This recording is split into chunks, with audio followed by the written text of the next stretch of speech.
So this is definitely a topic I never thought I would ever be making a video on, especially on the creator, which is mkbhd, aka Marquez Brownlee. You may have seen his videos at one point in time, depending on if you were looking for technology or anything in general at this point. He is a YouTuber I watched for over a decade now because I've always relied on his reviews whenever I want to buy smartphones, especially back in the day of Android, Galaxy, Nexus, Google Nexus phones. Hey, if you know what I'm talking about, hey, you know. But anyways, he's a YouTuber that has never been in controversy. Never at all. Literally, I'm not even sugarcoating it. You will never see that man, except for recently now, but you have never seen his name in anything that involves drama, at least anything that is serious or has weight or anything that is substantial. And so to see this, I was really surprised because I couldn't help but wonder, what universe could this guy ever be part of anything? Because again, his videos are typically fairly straightforward. They're not super critical. They're not super harsh. It tends to, if he doesn't like something, he's vocal about it. He'll say it, but he's never entirely ever shitting on something, nor is he ever in controversy. So I couldn't help but scratch my head when I start seeing his name make waves all over the internet, and it's because of a review he's done recently. So for those that do not know, he made this review 3 days ago, and this is the worst product I've ever reviewed for now. It's an AI powered device that costs $700, and on top of that, it has a subscription fee that you have to pay monthly to even take advantage of all the AI features. I mean, it sounds like a disaster right off the bat, right? $700, that's already a high asking price, and then to sit there and add on top of that, this is a device that doesn't even perform faster than pulling out your phone to do the same exact thing. Let me play you a clip right now. Happens when you try to just send someone a picture from the AI pin. You already know how to do it on your phone. With the AI pin, okay, you take the picture, then you either try this with your voice or you pull up the picture, which is just a green 720p JPEG on your hand. I guess that's a good enough preview, sure. You go to send it, you pick your contact or type in the whole phone number with the gestures. Eventually you go to send, and it has its own internet connection, and it sends a link to view the picture in the Humane web portal. Like, the difference in how easy, how frictionless that is here versus here, it's not even close. And there are honestly many times where I'd be trusting this pin. Like, I'm reviewing it, I'm living that life, I'm using it, and I'd ask it something, and I would wait so long, and my phone would just be sitting right there where I could just pick it up and Google the answer in the time it takes me to get hopefully the right answer on the pin. It's just, phones are OP. Look and tell me what this is.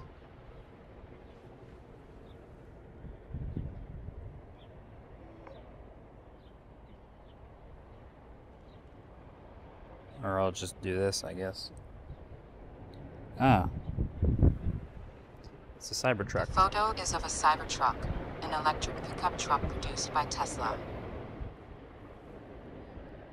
Yep. So that's just one of many moments from his video that's showcasing just how dog shit the actual device is. Again, this is a $700 device, and it has a subscription on top of it. No matter, even if you want to be on the cusp of brand new technology, you just can't resist. You really want to try new things.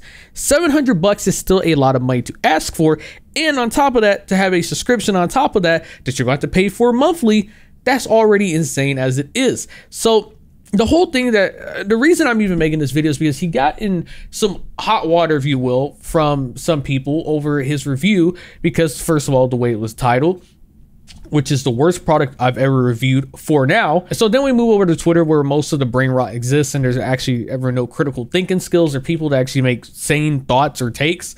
And so you have this that says, I find it distasteful, almost unethical to say this when you have 18 million subscribers. Hard to explain why, but with great reach comes great responsibility. Potentially killing someone else's nascent project reeks of carelessness. First, do no harm. And so then Marquez replies back saying, we disagree on what my job is. And then they reply back saying, why didn't you use the same sensational title on X? This was honest, the YouTube title wasn't. And so then it shows that his review title right here is New Video, Humane Pin Review, a Victim of Its Future Ambitions. And so here's what it is, right? So let me break this down for you, because there's a lot of layers to this that, for those that don't understand some parts of this, let me explain. First thing is the title. On YouTube, you have seen this time and time again. This isn't brand new, but clickbaity, extreme, super exaggerated titles is, it's just the game. It's the way of the game. That's how YouTube works. That's why every video you see from me sometimes is worst game ever, worst review ever. This is the most insane thing, most crazy thing is. And while it sucks to sit there and keep using the same garbage title over and over and over, that's just how YouTube works. That's what people click on. That's what they want to click. You got to remember, not just me on this platform. I have everybody else making videos on the same topic as well too, and the whole point is to get other people viewing it as well too, brand new that have never seen the channel. And so because social media is the way that it is, you have to have titles that are somewhat clickbaity or somewhat really intriguing to sit there and get people to click it, or else you won't have people clicking on it. Again, that's just the name of the game. Does it suck? Yes. I mean, for me, I don't like doing it. That's the only reason why you won't see me doing thumbnails or my face or like red arrows or thumbs or red circles and shit like that, unless I really just want to fuck around and have fun and be silly with it. Then I'll do it for fun. But for the most part, I don't like to engage in that. I'll just do like clickbaity titles and call it a day. Either way, the point is to his first thing, titles like that, it's just how it is what it is. And at the same time, the product is trash. And it literally says right there, dog, the worst product I've ever reviewed for now. It says something bad, but it still says something good at the end of it, indicating that it has the potential to be something good. It's not completely negative. It is still having a bright side to it, which I was talking about earlier. Marquez will be literally critiquing shit and he can be harsh on it, but he will still always point out the positives for it and that there's actually still potential if it's actually possible. The second thing that bothers me is hard to explain why, but with great reach comes with great responsibility. Potentially killing someone else's project reeks of carelessness. It's not the reviewer's job to care whether or not a product manages to survive, last, any of that. It's not their concern. Their whole point is to be a reviewer, to inform a consumer whether or not said product is worth their hard-earned money. That is literally it. It is not their job to be like, oh man, will my review potentially kill this entire business? Will they go out of business if I post this review? No, it's not their concern. If a company really gives a fuck about making sure they stay afloat when they release a new product, they will do everything in their power then to make sure it's an actual device that is meaningful and worth someone's hard-earned money. Not this dog shit, which is clearly a flop and not a great device. On top of that, Marquez isn't the only person in this universe that made a review on it, as he said in his own review. I think he says it better than I will, so let me play a clip from his video that discussed this even more in depth, because that's the other thing. This is how much it actually got to Marquez. He made a video literally just going over this himself. He made a review following up, says, do bad reviews kill companies? Which, here's the other funny part about this. All it does is just bring more attention to this review. Now it's almost at 6 million views. Again, should have just left it as it is, dog. Don't even make any comments. Don't even say any shit about this and just let it be. But again, people want to sit there and bring attention to it. All this does is make the product look even worse than it already did to begin with.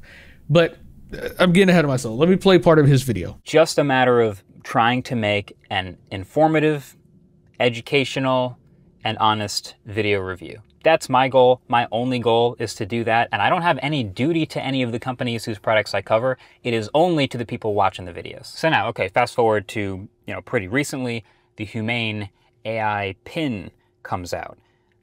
A lot of the same stuff, right? Like this pin has a lot of missing promises. The things it doesn't actually do super well. The battery life is bad. It overheats. The laser projector is kind of bad. Like the list just goes on and on. I try to be as fair as possible and as informative as possible, but I'm also absolutely not about to sugarcoat or leave anything out to protect any company's $700 device with a monthly subscription. Not into that.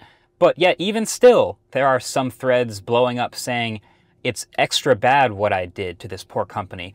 And, maybe you could argue, since this is the biggest channel that covered it, maybe there's some extra impact there. But again, I would say... So he continues to go on by saying that he's not the only one who's reviewed it and that he checks with other reviewers and that he tries to do his due diligence and try and be as straightforward and honest as possible, which he said earlier in the clip that I just showed you. But that's really the case that this is. It is so insane to see how much traction this entire situation got, and the fact that people want to clown or roast on him and sit there and say that he should be doing better with his platform and that he should make sure that he's not going to potentially bankrupt the company. Dog, if your product is dog shit, is dog shit. And the thing is, at the end of the day, here's what it really boils down to. If your product is good, if it's actually something that people want to use, it will sell. It will do well. it is like in the terms of like video games, right? Where you see it all the time. You see AAA companies always saying, oh, these reviews, these players are bad mouth and saying this why XYZ is why, oh, my bad, hold on. There's some shit flying around. There's like a bug. They'll sit there and be like, oh, this is the reason why our game flopped and it didn't do well. No, it's because your game fucking sucks. It is literally trash. That is why it didn't do well. It has been shown time and time and time, and guess what? Time again, that if you make a good product, no matter where it is, a video game, technology, car, phone, whatever it might be, if it's good, it will sell. It will do well. It has shown time and time again. But if your product is dog shit, then it's not going to do well. This review right here that Marquez made does not make or break a product. Just because he says it's dog shit, sure, it might sway some people that were considering buying it. Maybe they now be like, oh, fuck, well, I guess maybe I won't buy it after all. Again, at the end of the day, it's a reviewer's job to sit there and inform you and try and give you the most information so that you can make an educated decision on whether or not you want to buy this product. Their goal is to make sure that you get the most information possible so that you can decide for yourself whether or not you want to buy said product. Maybe he says it's trash and someone else says it's good. Everyone has different opinions, but again, he's not the only one who reviews it, and everyone who reviewed it said it's dog shit. So who cares if he sits there and says it's trash? Because your product's still garbage at the end of the day. If you wanted a good review, you wanted him to say something positive, then guess what? You should have made a good product. It's like the same cycle of like game companies or companies in general. They send products out for reviews like technology, and they want you to sit there and say good things, and if you don't, then you get blacklisted or shadow banned, which is something that Apple tends to do, which fuck Apple for that shit. But if your product is good, then you will get good reviews. If your product is trash, you will get a review shitting on your product. Simple as that. But to sit there and expect people that have built up goodwill, that have built up trust, and to sit there and expect them to just sugarcoat things or to sit there and lie or fabricate and try and make things not look like it's as bad as it seems, that's silly. They have built up an audience that trusts them to give fair and non-biased and honest reviews. They expect that. They want full transparency and honesty from these reviewers. And so if he was to sit there and start making reviews and sugarcoating it, then he'd lose that trust, and then his platform is essentially null and void. It doesn't matter anymore. It's like when YouTubers start to get more attention, they start taking sponsorships, and the sponsorships they take, they don't do their due diligence, and they start promoting bad shit that's actually not a good product and it's actually a scam. Then guess what? That YouTuber starts to lose trust, and the audience and the trust that they have built up over the years goes away in a snap. It'll be gone. Because they just didn't give a shit and they didn't care about the people that made them who they are today. And that is something that companies do not understand, I think, often, and they don't give a fuck about. These creators that you send products to or that you see make these reviews have built up a trust with their audience. And the thing is, that's a very important thing. There's no price that you can put on that trust. Once it's destroyed, it's over, dog. And guess what? That's more important than whatever a company might want from a YouTuber to lie or sit there and hide some things so that the viewers don't see it. YouTubers that have actual honest integrity and actually value their work and their audience, they're never going to sit there and listen to what a company wants them to say.